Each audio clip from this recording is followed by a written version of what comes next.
Odamlar nima deydi? Bilmadim nima deydi. Odamlar nima deydi? Bir umr shu gap bilan yashaymiz. Tug'ilganimizdan raddomdan Mercedesni olib chiqishgan odamlar nima deydi deb. O'lganimizdan keyin ham katta qilib osh beradi odamlar nima deydi deb. Keyin 7 kunda, keyin 40 kunda, keyin hayitda, keyin yilda ana o'lgan o'lib ketdi, bu yoqdagilar osh berib yuraveradi odamlar nima deydi deb. Haqiqatan odamlar nima deydi? Agar 200 kishilik to'yga sharoit yetadigan bo'lsa, katta qilib 1000 kishilik to'y qiladi. Eshitgandim, odamlar nima deydi? Lekin kelgan mehmonni 80% ham yurishim to'yga boraylik, bormasak odamlar nima deydi deb kelgan.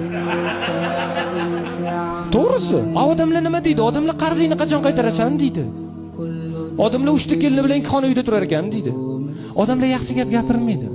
وقف الطفل وحده والليالي ورصاص من حوله وجنون